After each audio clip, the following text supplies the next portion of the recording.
மொத்த இஸ்ரேலும் அப்படியே ஆடி போய் கிடக்கு. நம்ம பேசுறது முக்கியமான விஷயம். இன்னைக்கு இஸ்ரேல் கண்டிஷன், இன்னும் சில வருடங்கள்ல இஸ்ரேல் அங்க இருக்கும், யூதர்கள் இருப்பாங்க. ஆனா அட்டைங்க ஒடுங்கி போய் ஐயா மாறி போயிட்டாங்க. இஸ்ரேலோட நிலைமை இருக்கு பார்த்தீங்கன்னா, இப்போ நம்ம பேசுகிற முக்கியமான ஒரு கோர் பாயிண்ட் வந்து இங்கே அடிக்கிறாங்க, ஹார்மஸ் திறக்கிறாங்க, இது பண்ணுறாங்க, இதெல்லாம் ஒரு பக்கம். இஸ்ரேல் நிலைமை, அந்த நிலைமை வந்து அபாய கட்டத்தில் இருக்கு. ரொம்ப ரொம்ப நான் முன்னாடியே வந்து சொல்லியிருக்கோம். ஆனா ஒரு சிட்ட கேள்வி, போற போக வரக்கூடாது. ஆமா, இஸ்ரேலுக்காரங்க யூதருக்கு இப்ப இடம் இல்லை, யூதர்களுக்கு. ஆமா, அங்க இருக்கிறவனுக்கு ஓகே. இப்போ புதுசா இஸ்ரேலேருந்து இப்போ வந்து எங்கேருந்து வர்றேன், இஸ்ரேலேருந்து வர்றேன், no you are not allowed அப்படின்னு புதுசாக வந்து நான் நேற்று படிச்சினேன். எவ்வளோ பெரிய கேவலம் என்ன, எந்த இங்கே ட்ராவல் பேனு, ஹர்மோஸ் வழியாக வர்றது வந்து எங்கள் பெர்மிஷன் வேணும்.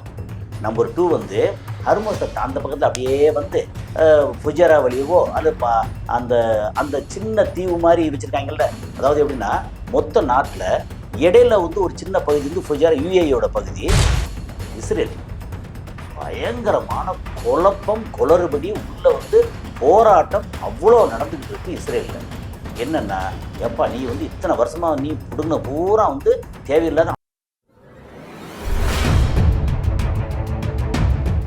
நேயர்களே, இன்றைக்கு மாற்றுக்குரல் நிகழ்ச்சிக்காக தோழர் கஸ்ஸாலியோடு சர்வதேச பார்வைகள் நாம் பல செய்தியை பேச போறோம். போர் நுழைந்தாலும் என்னமோ சொன்ன மாதிரி மழை நின்றாலும் தூரல் இருக்காத சலசலப்பு மத்திய கிழக்கு என்ன நடக்கிறது சார்? வாங்க சார், என்னதான் நிலவரம்? இல்லை, நம்ம நீங்களும் நிறைய பார்க்குறீங்க பேசுறீங்க, நானும் நிறைய பார்க்குறேன் பேசுகிறேன். என்னன்னா, இந்த நிலவரத்தை பார்க்கும்போது கவலைப்படுறேன் சார். கவலை இல்லாமல் இப்படி இருக்கும்? இல்லை, என்ன கவலைப்படுறேன்னா, ஒரு மாதிரி இங்கே வந்து எப்படியோ ஒரு MOU மெமராண்டம் ஆஃப் அண்டர்ஸ்டாண்டிங், புரிந்துணர்வு ஒப்பந்தம் கையெழுத்து ஆயிடுச்சு. அப்புறம் முன்ன பின்ன பேசினா கூட வந்துருச்சு, சரியா பரவாயில்ல. அப்புறம் இஸ்ரேல் வந்து அங்கே லெபனானை அடிக்கிறான், வேணும்னே அடிக்கிறான், அவனை ஏதாவது கட்டுப்படுத்துவோம் அப்படின்னு ஒரு சின்ன ஒரு நம்பிக்கை வரும்ல. பாலைவனத்தில் வந்து அண்ணாந்து படுத்துக்கிறவங்க மலைத்துளி லேச வாயில படும்ல மலைத்துளி, அது மாதிரி ஒரு சின்ன நம்பிக்கை வருது. அப்புறம் திடீர்னு பார்த்தா என்ன வருது, மாறி மாறி பயங்கரமாக பேசுகிறாங்க. இல்லை இல்லை, உங்களுக்கு சொன்னதில் 24 பில்லியன் US உங்களுக்கு ரிலீஸ், உங்கள் பணத்தை நாங்கள், அது உங்கள் பணம்யா, நாங்கள் ரிலீஸ் பண்ணுறோம், பரவாயில்ல. உங்களுக்கு டேமேஜ் ஆனதுக்கு 300 பில்லியன்கிறது வேறு ரூட்டில் பண்ணுவோம், சரி ஓகே ரைட் ஓகே ஃபைன் அப்படின்னு மற்ற எல்லாம் பேசியாச்சு. இந்த 24 பில்லியனில் வந்து ஒரு 12 பில்லியனை என்ன பண்ணு, நீ வந்து அங்கே உன் பில்லியன் வந்து இங்கே துபாயிலையோ கத்தார்லேயோ யூரோப்பில் இந்த பேங்க்லாம் இருக்கா என்ன, நாங்கள் ஃப்ரீஸ் பண்ணி வச்சுருக்கோம். காரணம், நீ வந்து இடையில டாலரில் விநியோகம் பண்ணல, அந்த இளவுக்காகத்தானே டாலரில் இல்லாமல் டீடாலரைசேஷன் பண்ணணும் அப்படின்னு சொல்லி சைனாவாக இருக்கட்டும் எல்லாரும் வந்து வேணும்னு பண்ணுறது. ஸோ அந்த டாலரில் நீ பண்ண இந்த பணத்தை பூரா நாங்கள் வந்து ஃப்ரீஸ் பண்ணி வச்சுருக்கோம்ல, அந்த 24 பில்லியன் வந்து 12 பில்லியன் டாலரை நாங்கள் என்ன பண்ணுறோம், உனக்கு ரிலீஸ் பண்ணிடுறோம். ஓகே வெரி குட், நான் கையெழுத்து போடுறேன் பண்ணி. அது எப்படி ரிலீஸ் பண்ணுறோம்னா, எங்கள் நாட்டில் விளைஞ்சி கிடக்கு என்னது, சோயாபீன்ஸ், மக்காச்சோளம், கோதுமை, அதுக்கப்புறம் உருளைக்கிழங்கு, எல்லாரும் சில வீணா போன ஐட்டங்கள் இருக்கு. எங்க மக்கள் வந்து திங்க மாட்டாங்க, சிலதை வந்து காரித்து போவாங்க. அந்த மாதிரி சில ஐட்டங்கள் எல்லாத்தையும் என்னன்னா அங்கிருந்து அனுப்புறது எல்லாமே அவங்க எல்லாம் புடைச்சு கடைச்சு வச்சு, புடைச்சுங்கிறது நம்ம எளிய ஒரு, நீங்க அக்ரிகல்ச்சர் படிச்ச பட்டதாரி. ஆமா, ஜெனட்டிக்கலி மாடிஃபைடு எல்லாமே அதை அனுப்புனா சோழி முடிஞ்சுப்போம். இல்ல அது அப்படி பாத்தீங்கன்னா அப்படி சொல்ல முடியாது. இல்ல அது அதை வந்து அது அங்க நாட்டுல இருக்கு எல்லா நாட்டிலயும். இப்ப நம்ம நாட்டுல ஜெனட்டிக்கலி கத்திரிக்காய் இருக்கு, கத்திரிக்காய் அண்டு பருத்தி ரெண்டுல இருக்கு. பிடி என்ன பீட்டினா பேசிலஸ் தூரிங்கைனசிஸ் அப்படின்னு பேரு. அது உங்களுக்கு தான் தெரியும், எனக்கு தெரியாது. ஓகே, அதை வந்து சின்னதா இது முடிச்சிட்டு விளக்கம் சொல்லிடுவோம். பீட்டி கத்திரிக்காவா? பி நாட் பி இல்ல பி பால். ஆமா, பேசிலஸ் தூரிங்கைனசிஸ் அப்படின்னு பேரு. என்ன இப்போ வந்து அந்த இதோட சேர்த்து எதுன்னு சொல்லிடுவோம். இந்தியாவுக்கு வந்து கடுகு இருக்குல்ல, கடுகு, அதுக்கு வந்து இது வந்து மாற்றப்பட்ட மரபணு மாற்றப்பட்ட கடுகுக்கு பெர்மிஷன் கேட்டு இந்தியாவில் இருக்கக்கூடிய கடுகு உற்பத்தியாளர் 2 சங்கம் இருக்குல்ல, அவங்க வந்து ரெடி, அவங்க வந்து கேட்டு இந்தியா டோரை வந்து ஆட்டிக்கிட்டு இருக்காங்க. சரி, இப்போ அமெரிக்கால இருந்து இப்போ பொருட்கள் வர, இப்போ இந்த பொருட்கள் இருக்குல்ல, இது வந்து இந்த மாதிரி மரபணு மாற்றப்பட்டதான் பெரும்பாலும். ஓகே, அமெரிக்கால இருந்து ஈரானுக்கு வரப்போதா? அதை வர்றதுக்கு அங்க நல்ல விஷயங்களை பூரா பெரிய ஆளுக்கு பூரா அவங்க தனியா வச்சுக்காங்க. பிடி இல்லாம சாதாரண அவங்க பெரிய ஆள் வச்சுக்குவாங்க, தனியா இருக்கு.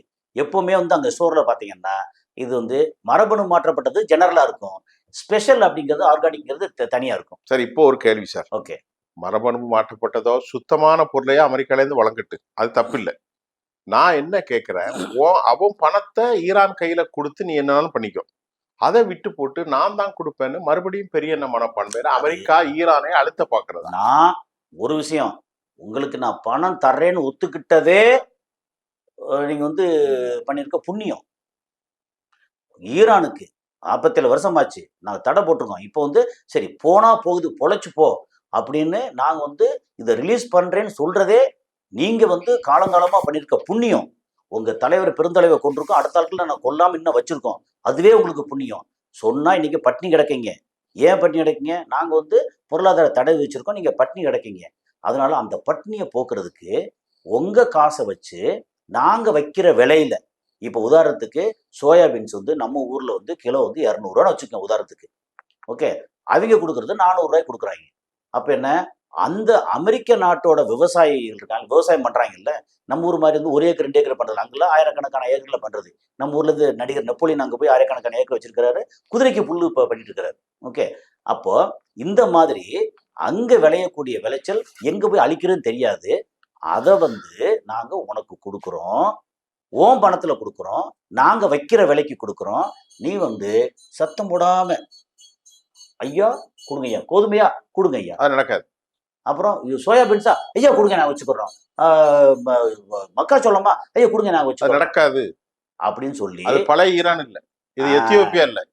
விஷயம் அவ்வளவுதான். சோமாலி, எத்தியோப்பியா, அப்புறம் 60களில் இந்தியா. இது ஏன்னா இந்தியாவுக்கு வந்து கேர் நிறுவனம் தான் நமக்கு தமிழ்நாட்டுக்கு கோதுமை கொடுத்தது. 60கள்ல 75ல நம்ம பார்த்தோம், அந்த ஆயில் அந்த சத்துணவு இப்போ வந்திருக்கு, அதுல அந்த ஆயெல்லாம் உடைச்சு ஊத்துவால. ஆமா, அமெரிக்கால ஒரு நிறுவனம், ஒரு டின்னுல வரும், கேர் கேர் கேர் கேர் நிறுவனம் இருக்கு இல்லையா, அது வந்து CARE. ஆமா கேர். அந்த கேர் நிறுவனத்துல அங்கே இருந்து கோதுமை வந்துச்சு இல்லையா, அதுல இருந்து 2 விஷயங்கள் வந்து எக்ஸ்ட்ரா தமிழ்நாட்டுக்கு அல்ல இந்தியாவுக்கு வந்து சேர்ந்தது. என்ன தெரியுமில்ல? ஒண்ணு வேலிக்கருவேல, அது இங்க வந்து போயிட்ட. இன்னொன்னு பார்த்தீனியம் சொல்லி ஒரு செடி. அது மோசமான செடி, கேள்விப்பட்டிருக்கீங்கல்ல? பார்த்தீங்கன்னா விஷ செடி. இவ்வளவு உயரத்துக்கு விஷம் செடி, செடி விஷம் இல்ல. நான் சொல்லிடுறேன். ஏன்னா இதை நம்ம பேசுறது எப்படின்னா வெறும் வெளிநாட்டு செய்தி மட்டும் இல்லாம நம்ம மக்களுக்கு தேவையான செய்தி, ஒரு விழிப்புணர்வுக்கான செய்தி.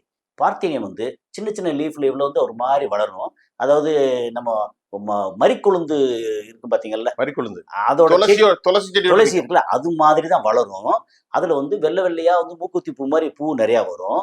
பார்த்தீனியம் செடி இருக்கு இல்லையா, அதோட பரவுற வேகம் வந்து மற்ற எல்லா செடியை விட அதிகம். அது வறட்சியா இருக்குன்னு வச்சுங்களேன், அது பாட்டுக்கு காத்துல இருக்கக்கூடிய தண்ணியை கூட குடிச்சிட்டு அது பாட்டு, ஏன்னா காத்துல எப்பவுமே தண்ணி இருக்கும், ஈரப்பதம், அதை குடிச்சு அது பாட்டுக்கு இருக்கும்.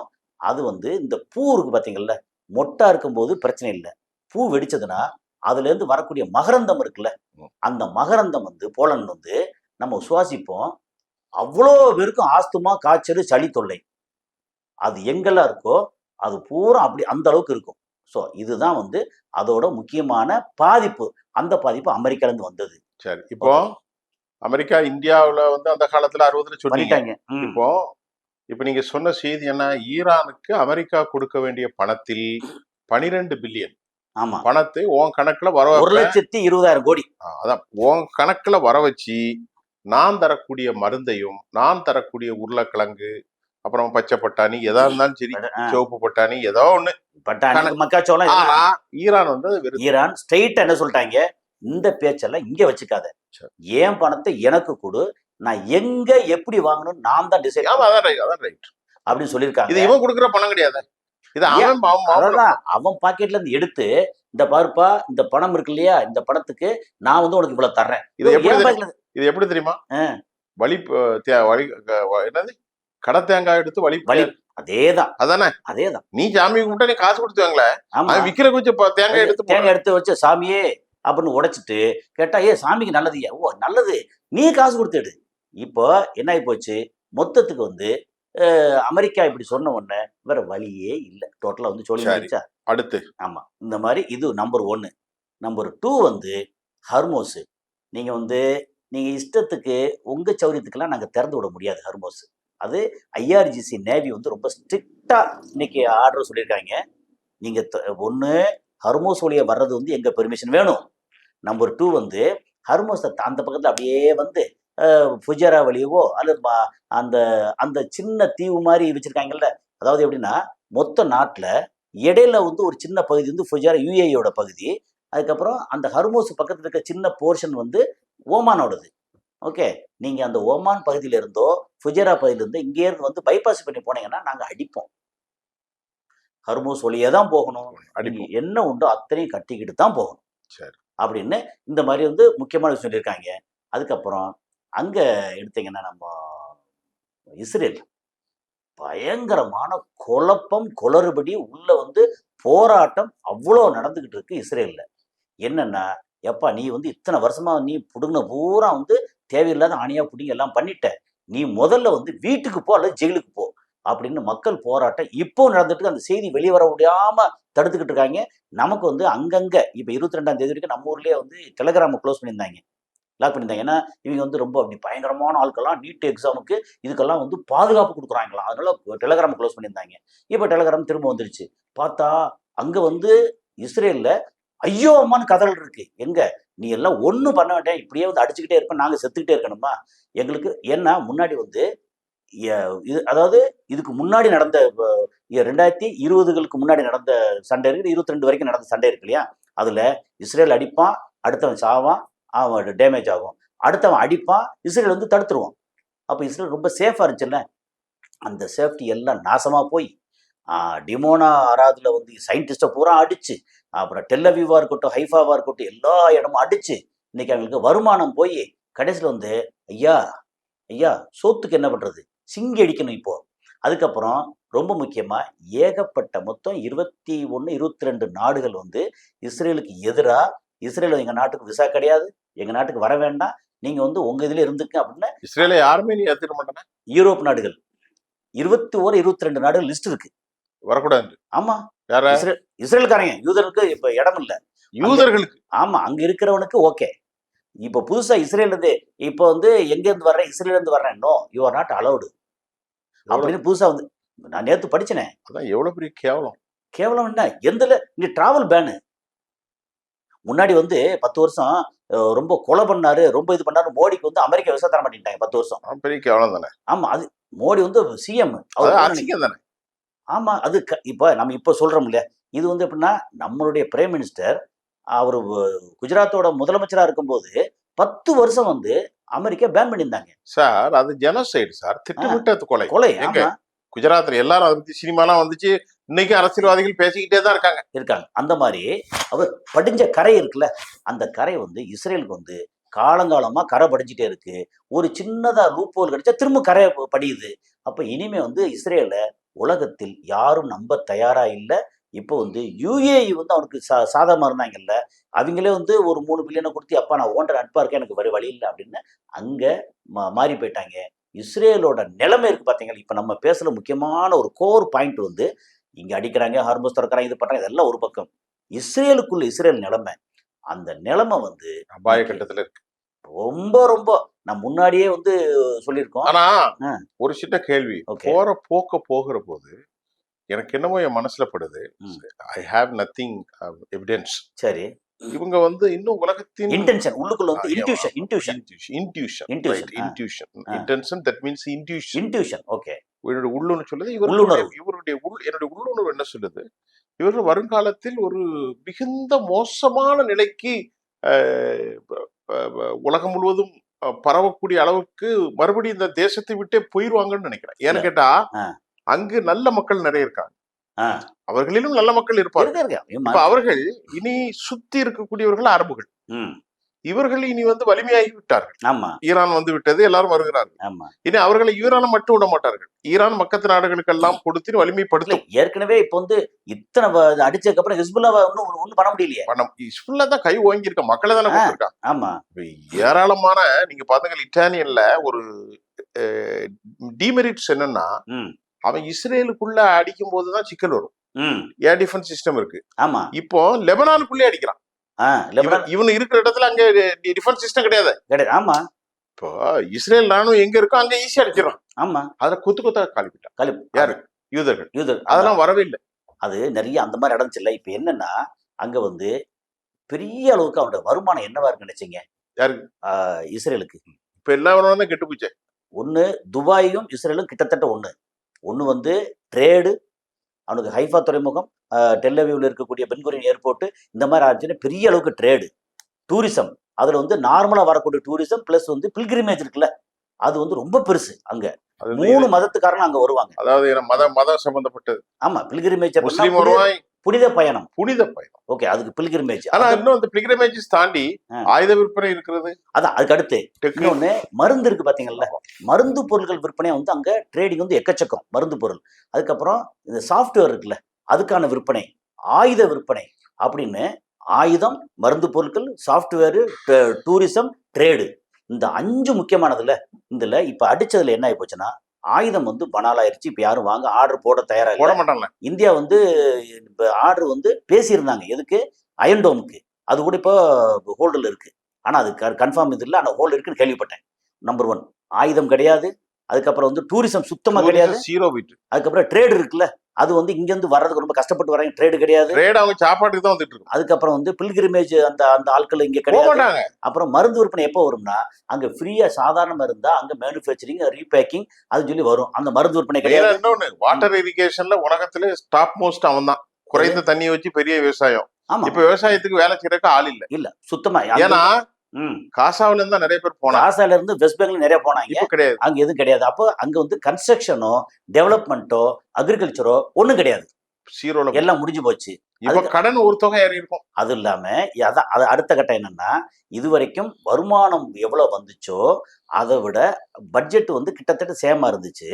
இப்போ பட்ஜெட் இதை விட கிட்டத்தட்ட 1.25 மடங்கு ஜாஸ்தி. அவங்க பட்ஜெட் முன்னாடி இருந்த 2022-23 பட்ஜெட்டை விட இப்போ வந்து 1.25 மடங்கு ஜாஸ்தி. பிளஸ் வந்து வருமானம் குறைஞ்சு வச்சு. அப்ப என்ன ஆகும்னா 2 பக்கம் மைனஸ் ஆகி போச்சு. அப்படிங்கும்போது இஸ்ரேல் வந்து அடுத்து டெவலப் பண்ணணும்னு வச்சுக்கலேன். இப்போ இஸ்ரேலுக்கும் துபாய்க்கும் என்ன ஒரு வித்தியாசம்னா, துபாய் வந்து பக்கத்துல சப்போர்ட் பண்றதுக்கு அபுதாபி இருக்காங்க. ஓகே, அங்க வந்து அவங்க அந்த 7 நாடும் ஒண்ணு தானே சேர்ந்து வந்துடும். இல்ல, துபாய் வந்து தனி ராஜ்யமா இருக்காங்க, தனி ராஜ்யம் தான் இருந்தாலும் யுஏஇ சேர்ந்து வந்துடும். அப்படிங்கும்போது துபாய் வந்து ஈஸியா கொஞ்சம் டக்குன்னு மேல வந்துடும். ஆனா இஸ்ரேல் இருக்காங்கல்ல, ஏன்னா இப்போ ஓகே அப்படின்னு முடிச்சாச்சுன்னா துபாயை சுத்தி துபாயை அடிக்கிறதுக்கு யாருமே கிடையாது. ஒரு அஜ்மானோ அல்ல சவுதி அரேபியாவோ கத்தாரோ யாரும் அடிக்க மாட்டாங்க. ஆனா இஸ்ரேல் இருக்குல்ல, இஸ்ரேல் அமெரிக்கா வந்து எப்ப என்ன போதும்பான்னு ஒதுங்கிட்டான்னா, இஸ்ரேலுக்கு சுத்தியே வந்து 50 வருஷமா அவ்வளவு உரண்டு இழுத்து வச்சிருக்காங்க. ஆனா இன்னொன்னு, ஒரு காலகட்டத்துல அமெரிக்கா கைவிட்டு போயிடும். இப்பவே பாதி விட்டாங்களே. இல்ல, எல்லாருக்குமே இறக்கம் என்று ஒண்ணு வரும் இல்ல. ஆமா, வாழ்க்கையில இப்ப சோவியத் யூனியன் எப்படி இருந்துச்சு, இன்னைக்கு அவன் பொருளாதாரம் எப்படி இருக்கான்? இல்ல, இன்னைக்கு சோவியத் யூனியன் வந்து பனாலாயிருச்சு. பனாலா இப்ப ரஷ்யால ஒண்ணும் கிடையாது. ஒண்ணு இல்ல, ரஷ்யா ஒண்ணு. அதே மாதிரி அமெரிக்கா இவனை முழுவதுமாக கெட் ரைட். இப்ப லேசா வந்து ஒரு 10% 20% வந்து கை விட்டுருக்காங்க. அதுவே தாங்க முடியல. ஒரு 70-80% இருக்கு. 80-90. காரணம் என்னன்னா, அங்க இருக்க யூதர்கள் இருக்கணும். அங்க யூதர்கள் 2 பேரை வந்து புடிச்சு நசுக்கி விட்டாங்கன்னு வச்சுக்கோங்களேன், வந்துடும். ஏன்னா அதிகாரம் வேற, அதிகார மையத்துல பணக்காரன் இருக்காங்கல்ல, அவன் வந்து சேஃபா இருக்கலாம்.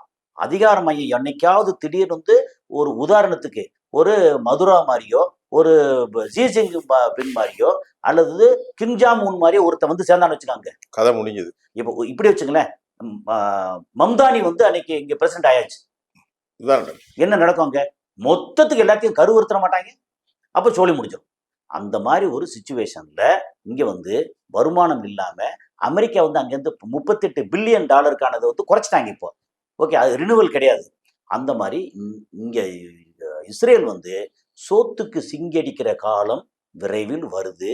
எப்ப பார்த்தாலும் அங்கிருந்து வருது, நாங்க வந்து பங்கர் போறோம் போயிட்டு மொத்த லைஃபும் போய் மெண்டலாகி போய் அப்புறம் சண்டை போட்டே இருக்கன்னா பார்த்து அடிச்சு பார்த்து அங்க ஐடிஎஃப்ல இருக்காங்கல்ல, அந்த வீரர்கள் நிறைய பேர் மெண்டலாகி போய் எப்படி ஏன்டா இந்த ஆட்களை கொல்ல சொல்றாங்க, சோத்துக்கு நிக்கிற அந்த மக்களை போய் கொல்றாங்கன்னு கொன்னு போட்டு அவங்க ஒரு மெண்டலாகி நிக்கிறாங்க. அப்படி மென்டல் ஹாஸ்பிட்டல்ல வந்து கூட்டம் கூட்டமா குமிறாங்கன்னா அது எத்தனை நம்பர் இன்னும் சொல்ல மாட்டாங்க. யூத வீரர்கள் குறைஞ்சிடும். என்ன அப்படியே இனிமே போக மாட்டேன்னு வேற சொல்லி ஏகப்பட்ட பிரச்சனை வந்துகிட்டு இருக்கு. அங்க வந்து மொத்த இஸ்ரேலும் அப்படியே ஆடி போய் கிடக்கு. நம்ம பேசுறது முக்கியமான விஷயம். இன்னைக்கு இஸ்ரேல் கண்டிஷன், இன்னும் சில வருடங்கள்ல இஸ்ரேல் அங்க இருக்கும், யூதர்கள் இருப்பார்கள். ஆனா அட்டைங்க ஒடுங்கி போய் ஐயா நான் உன் பக்கம் வரலையா, முன்னாடி அடிச்சதுக்கு என்ன உண்டா நாங்கெல்லாம். அதுக்கு ஃபாரோனுடைய உதாரணத்தை சொன்னேன். இப்ப யூத சமூகத்தை அடிமைப்படுத்தினான், இன்னைக்கு அவனும் ஒண்ணுமே இல்ல. இன்னைக்கு யூத மத்தவனை அடிமைப்படுத்த நினைக்கிறான், இவனும் ஒண்ணு இல்லாம. இது உலக சர்க்குலர் தானே. இப்ப நம்ம பேசுற இதுல வந்து இதுதான் ரொம்ப முக்கியம். அவன் வந்து வலு இழந்துட்டாங்கன்னா சுத்தி உள்ள வந்து என்னடா என்ன அடிவான போய் திருப்பி அடிச்சிட்டு இருக்க விடு, அவனே வேற அளவுக்கு ஒரு சின்ன நாடா இருப்பான். அப்படியே பேர் அது வாட்டுக்கு இருப்பான். வேற அளவு. ரொம்ப அப்படி பயங்கரமா நான் அப்படின்னு சொல்லி வச்சா, என்ன சத்தம் இல்ல மாமா, நான் கொஞ்சம் மாதிரி லேசா அப்படி லேசா பார்த்து அவ்வளவுதான். சத்தம் வரக்கூடாது அப்படின்னு சொல்லி அடங்கி ஒடுங்கி போய் இன்னும் சில வருடங்கள்ல நடக்கும் தோணுது எனக்கு. நிச்சயமாக. அப்போ நீங்க நிறைய பேசிட்டோம். நிறைய பேசியிருக்கோம். ஆமா. நீங்க நிறைய தான் பேசிட்டோம். இன்னும் அடுத்த செய்தியில பேசுவோம் சார். Right sir. ரொம்ப சந்தோஷம் சார்.